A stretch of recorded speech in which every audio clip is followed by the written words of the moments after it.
Hey there. Today I want to talk a bit about how to actually master something. Reason why is because the answers are so straightforward and simple, but I feel like because of that they're not talked about a lot and a lot of people don't know it. So first of all to me, why am I talking about this? You know, I'm not any Olympian or something, but I have done my sport hammer throw for 10 years now. And while I'm, like I said, I'm not an Olympian, I would say that I'm a heck of a lot closer to mastering something than 99% of the population, I would argue.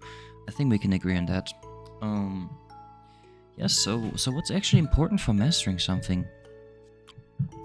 And it is so stupid and simple, and you basically know it, that it basically doesn't feel worth talking about it. But that's exactly the thing. I feel like because it's so straightforward and simple, people don't talk about it enough. And you're probably not thinking about it. So if you whatever it is you want to master, you literally just got to do it more.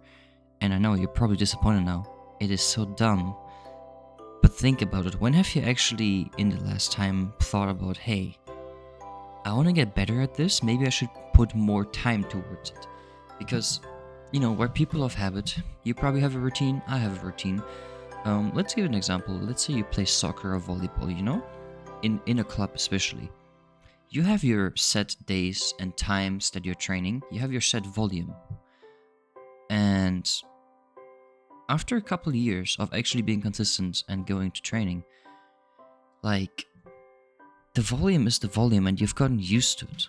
So what I've done lately is increase my volume actually, which is, hard to do in a club environment. But, for example, if you play soccer or volleyball again, go to training a little early, like 30 minutes early, and do something, and also leave 30 minutes later so you get an extra hour. So instead of just training 2 hours, you suddenly train 3 hours. And trust me, this might sound a little stupid, but this extra hour does way more than you think. It is actually crazy. Like if you just give it more time, how much more you can get out of it. Just like spending more time with the sport or instrument or whatever it is you want to master, there's so much for it. So I would really recommend trying that out. Trust me, it's gonna help. It's gonna get you a heck of a lot closer to mastering something a heck of a lot faster. You're gonna get so much better, so much faster. I've actually given this tip to another fellow of me. Like I said, I'm a hammer thrower since 10 years. I'm a D1 athlete. And someone asked me for tips and my training program, and I gave it to him, and he suddenly improved by 5 meters within what 3 weeks, 4 weeks. So that's why I'm talking about this, because yes, it sounds stupid, but it's actually really helpful.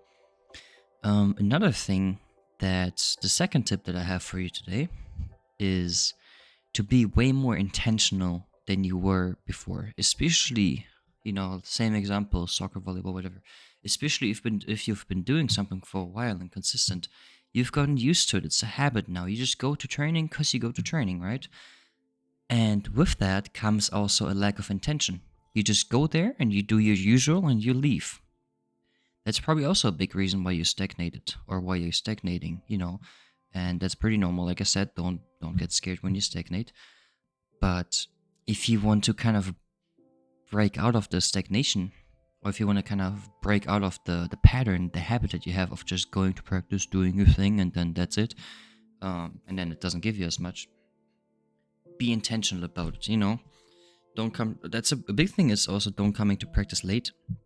Not even for the late thing. I don't even care. I'm also late often, but it's what I've realized is that you're not there with a fresh and relaxed mind, and like you're basically not ready to like give brain power towards it because you're late. You're like still in a hurry, and you have a lot on your mind. There wasn't like the downtime, like the 5 or 10 minutes downtime to have like the context switch in your brain. That basically ruins being intentional.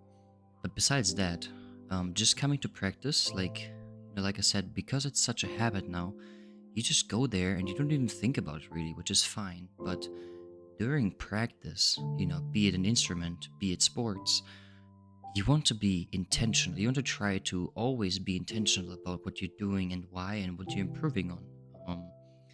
Just to give an example again about soccer, like if you're drilling something with the ball right now, be intentional about what you're trying to achieve. Be intentional about feeling. Be intentional about what are you doing, what's the result, like I think you get what I mean. Just be way more intentional and be more present in your brain. You will be surprised how much that does. You will realize much more things suddenly, like just like when you started the sport, where you were like, oh my god, like this makes so much sense. To like, oh, this is like, I did this, like this is better, this is worse, oh, this is insightful. That kind of started going away. Yes, because you started doing the sport for longer and you have more experience, obviously, like there's less unique experiences to gain. But also because you've gotten used to it and you've gotten less intentional about it. That is a very big thing, I would say. So those are the two tips I have for you today. Try them out. I'm pretty sure if you actually um, really give them a try, that it's gonna help you so much for whatever you want to master. So just give it more time and give it more intention. I know it sounds so stupid and simple, but it's those stupid and simple things that do the most usually.